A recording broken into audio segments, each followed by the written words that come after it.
Tania Martinez, 34 ans, médecin assistante à l'hôpital de Morges.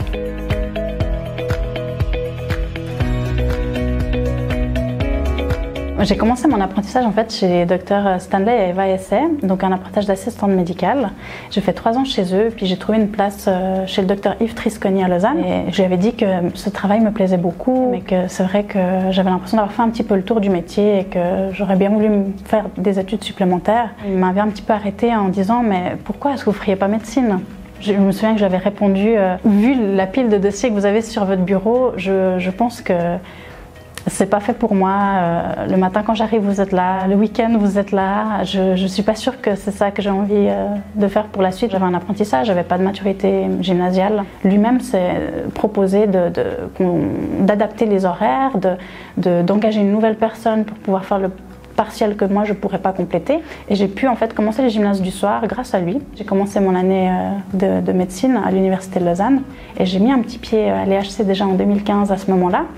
J'ai travaillé comme secrétaire médicale en parallèle à mes études. Puis après, j'ai poursuivi mon cursus de médecine jusqu'à la 6e, toujours en travaillant en parallèle. Donc là, j'ai fini l'université l'année passée. Après, j'ai été engagée à l'hôpital de Morges.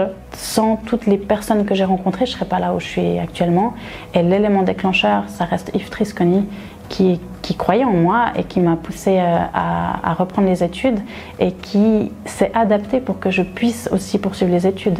C'est vraiment une question de rencontre et de partage de la part de ces personnes qui ont aussi voulu apporter leur aide. Après, voilà, j'ai aussi rencontré du coup Christiane Beroux, Anne Durer, Pascal Diaz qui a aussi cru en moi et qui m'a aussi fait mettre un pied dans l'ensemble hospitalier de la Côte. Il faut aimer étudier déjà, il faut aimer apprendre et surtout il faut aimer les gens. C'est vraiment le point de départ de tout, c'est que quand on aime les gens, finalement on a aussi envie de les aider. J'avais tellement cette soif d'apprendre qu'en fait je me suis lancée. Et je me suis dit, finalement, on se lance et puis on verra ce qui se passe. Et je pense que s'il y a un message à retenir, c'est ça. C'est-à-dire que même si on a un projet de famille, même si on a un projet de carrière, c'est de se dire, on se lance et puis on verra. Pas être trop dans l'anticipation et de se dire on va calculer tout ce qui va se passer dans les prochaines années parce qu'au final on ne sait jamais ce qui nous arrive et puis c'est pas parce que je me suis lancée que je suis condamnée à continuer si ça ne me convient plus et je pense qu'il faut juste accepter que des fois des éléments viennent s'ajouter dans nos vies puis redéfinissent notre parcours et c'est ça aussi la richesse de la vie. Il ne faut pas avoir peur de faire ce qu'on a envie de faire. De se donner les moyens, de trouver des solutions, d'être capable d'accepter un sacrifice. Moi, en l'occurrence, c'était le côté financier, puis le côté liberté, vu qu'on passe pas mal de temps à étudier, à travailler, etc. Mais juste se dire finalement qu'est-ce qui est le plus important pour moi. On ne peut pas tout avoir, mais qu'est-ce qui est important pour moi aujourd'hui.